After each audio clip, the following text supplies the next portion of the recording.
Big boss ಮನೇಲಿ captain ಆಗೋದೇ ಒಂಥರ ಎಲ್ಲರೂ ಕಾಯುವಂಥ ಕ್ಷಣ ಅದು. ನೀವು ಕ್ಯಾಪ್ಟನ್ ಆದಾಗ ಫುಲ್ ಎಲ್ಲರೂ ಡ್ಯಾನ್ಸ್ ಮಾಡ್ತಾ ಇದ್ರಿ, ಮೋಕ್ಷಿತ್ ಅವರು, ಶಿಶಿರ್ ಅವರು, ಐಶ್ವರ್ಯ ಅವರು, ನೀವೆಲ್ಲ ಹೇಳಿ ಸರ್, ಅದು ಎಷ್ಟು ಖುಷಿ ಆಗಿತ್ತು ನಿಮ್ಗೆ? ಮೇಡಮ್ ಅದೊಂಥರ ರೋಮಾಂಚನ ಘಟ್ಟ. ಯಾಕಂದ್ರೆ ಎರಡು ಧನರಾಜ್ ಕ್ಯಾಪ್ಟನ್ ಆಗ್ಬೇಕಾದ್ರೆ ನಾನು ಕ್ಯಾಪ್ಟನ್ಸಿ ಓಟದಲ್ಲಿ ಇರ್ತೀನಿ, ಎಲ್ಲರೂ ನನಗೆ ನೀರು ಹಾಕ್ತಾರೆ, ಧನರಾಜ್ಗೆ ಹಾಕಲ್ಲ, ಎಲ್ಲರೂ ಮಾತಾಡ್ಕೊಂಡು ಹಾಕ್ತಾರೆ ಅಂತ ನಾನು ಸುದೀಪ್ ಸರ್ ಹತ್ರ ಹೇಳ್ತೀನಿ. ಆ ಥರ ಆಗಿದ್ದು ನಿಜ, ಅದು ಮಾತಾಡಿದವರು. ಯಾಕಂದರೆ ಅವಾಗ ಮನೆಯವರೆಲ್ಲರೂ ಸೇರಿ ನಿರ್ಧಾರ ಮಾಡಬೇಕಾಗಿರೋದು ಕ್ಯಾಪ್ಟನ್ ಯಾರು ಆಗಬೇಕು ಅಂತೇಳಿ. ನಾನು ಆಟ ಆಡಿ ನಾನು ಕ್ಯಾಪ್ಟನ್, ನಾನು ಗೆದ್ದು ನಾನು ಕ್ಯಾಪ್ಟನ್ ಆಗ್ತೀನಿ, ಅದು ತುಂಬ ಪ್ರೌಡ್ ಫೀಲ್ ಇರುತ್ತೆ. ಆ ಟೈಮ್ಗೆ ಎಲ್ಲರೂ ಸೇರಿ ನನ್ನನ್ನು ನೀರಿಗೆ ಬಿಸಾಕ್ತಾರೆ. ಅವಾಗ ಎಲ್ಲರೂ ಹೇಳ್ತಾರೆ, ನೀನು ಗೆದ್ದು ಕ್ಯಾಪ್ಟನ್ ಆಗೋದಕ್ಕೂ ನಾವು ನಿನ್ನನ್ನು ಕ್ಯಾಪ್ಟನ್ ಮಾಡೋದಕ್ಕೂ ಎಷ್ಟು ಡಿಫ್ರೆನ್ಸ್ ಇದೆ ಅಂತ ಹೇಳ್ಬಿಟ್ಟು ಎಲ್ಲರೂ ಖುಷಿ ಪಡ್ತಾರೆ. ಅವಾಗ ಅದನ್ನು ಸೆಲೆಬ್ರೇಟ್ ಮಾಡ್ತಾರೆ ಅವರೆಲ್ಲರೂ, 4-5 ಜನ ಸೇರಿ ತುಂಬ ಸೆಲೆಬ್ರೇಟ್ ಮಾಡ್ತಾರೆ. ಚೈತ್ರನೇ ಹೇಳ್ತಾಳೆ, ಒಂದಿನ ಮುಂಚೆನೇ ಹೇಳ್ತಾಳೆ ಚೈತ್ರ, ಸುರೇಶಣ್ಣ ನೀನೇ ಕ್ಯಾಪ್ಟನ್ ಆಗ್ತೀಯ ಈ ವಾರ ಅಂತ ಹೇಳಿರ್ತಾಳೆ ಚೈತ್ರ. ಹಾಗೆ ಕ್ಯಾಪ್ಟನ್ ಆದ್ಮೇಲೆ ಚೈತ್ರ ಅವರಿಗೆ ಅಷ್ಟು ಖುಷಿ ಆಯ್ತು, ಕಳಪೆ ಕೊಟ್ಟು ಒಳಗೆ ಕಳ್ಸಿದ್ರು ಅಂತ ಅಷ್ಟೇ ದುಃಖನೂ ಆಯ್ತು. ಫುಲ್ ನಿಮ್ಗಂತೂ ಕ್ವಾಟ್ಲೆ ಕೊಟ್ಬಿಟ್ರು. ಮೇಡಮ್ ಆ್ಯಕ್ಚುಲಿ ಕಳಪೆ ನಾನು ಕೊಟ್ಟಿದ್ದಲ್ಲ ಚೈತ್ರನ್ಗೆ.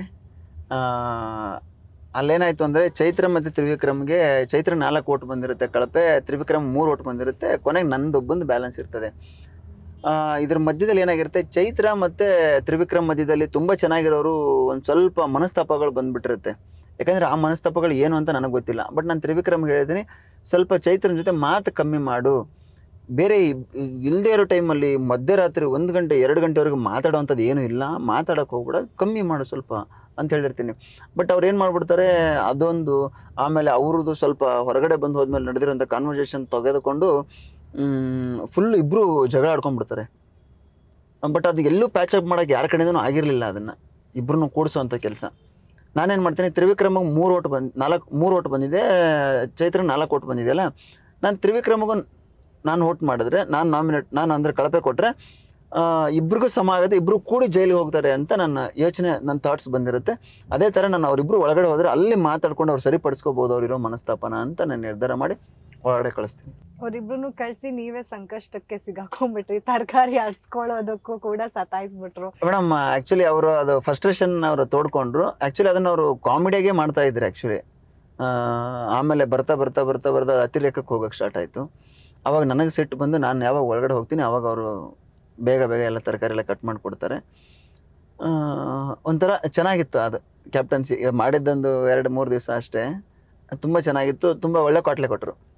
ಹನುಮಂತ್ ಅವರು ವೈಲ್ಡ್ ಕಾರ್ಡ್ ಎಂಟ್ರಿ ಮೂಲಕ ಬರ್ತಾರೆ ಸರ್. ಅವಾಗ ನಿಮ್ಗಾದಷ್ಟು ಖುಷಿ ಬಿಗ್ ಬಾಸ್ ಮನೇಲಿ ಯಾರಿಗೂ ಆಗಿಲ್ಲ ಅಂತಾನೆ ಹೇಳ್ಬೋದು. ಏನ್ ನಿಮ್ಮ ಭಾಷೆಯಲ್ಲೇ ನೀವು ಅವ್ರನ್ನ ಮಾತಾಡಿಸ್ತಾ ಇದ್ರಿ, ಫುಲ್ ಅವ್ರಿಗೆ ಮನೆ ಎಲ್ಲ ತೋರಿಸ್ತಾ ಇದ್ರಿ. ಆ ಮೂಮೆಂಟ್ ಹೆಂಗಿತ್ತು ಸರ್? ನಿಮ್ಗೆ ಒಂದು ಎಕ್ಸ್ಟ್ರಾ ಬಲ ಬಂದಂಗಾಯ್ತಾ? ಮೇಡಮ್ ಇಲ್ಲ, ಆ್ಯಕ್ಚುಲಿ ಹನುಮಂತು ನನಗೆ ಹೊರಗಡೆ ಹನುಮಂತು ನಾನು ನೋಡಿದ್ದೀನಿ, ಅವ್ನು TV ಇಂಟರ್ವ್ಯೂಗಳು ನೋಡಿದ್ದೀನಿ, ಬೇರೆ ಶೋಗಳು ಮಾಡಿರೋದು ನಾನು ನೋಡಿದ್ದೀನಿ. ಮುಗ್ಧ ಹನುಮಂತು ಅಂತ ನನಗೆ ಗೊತ್ತಿತ್ತು. ಆಮೇಲೆ ಹಳ್ಳಿ ಹುಡುಗ ಆ ಥರ ಇರೋದ್ರಿಂದ ನನಗೆ ನಮ್ಮ ಉತ್ತರ ಕರ್ನಾಟಕ ಪ್ರತಿಭೆ ತುಂಬ ಖುಷಿ ಆಯಿತು ನನಗೆ. ನಮ್ಮ ಉತ್ತರ ಕರ್ನಾಟಕದ ನನ್ನ ಜೊತೆ ಒಬ್ಬ ಸಿಕ್ಕನಪ್ಪ, ಮಾತಾಡೋಕ್ಕಾದ್ರೂ ಸಿಕ್ಕನಲ್ಲ. ಯಾಕಂದರೆ ಅಲ್ಲಿ ಹೇಗಿತ್ತು ಅಂದರೆ, ನನಗೆ ಎಲ್ರಿಗೂ ನಾನು ಇದೇ ಬೆಂಗಳೂರು ನಮ್ಮ ಈ ಭಾಷೆಯಲ್ಲೇ ಮಾತಾಡಬೇಕಾಗಿತ್ತು. ನಮ್ಮ ಉತ್ತರ ಕರ್ನಾಟಕ ಭಾಷೆಯಲ್ಲಿ ಮಾತಾಡೋದಕ್ಕೆ ನಾನು ಒಬ್ಬ ಸಿಕ್ಕನಪ್ಪ ಜೋಡಿ ಅಂತ ಅಂದ್ಕೊಂಡೆ ನಾನು.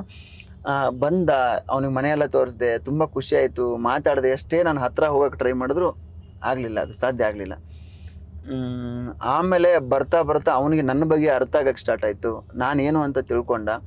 ಆಮೇಲೆ ಅವನೇ ನನಗೆ ಹತ್ತಿರ ಆದ ಆ್ಯಕ್ಚುಲಿ.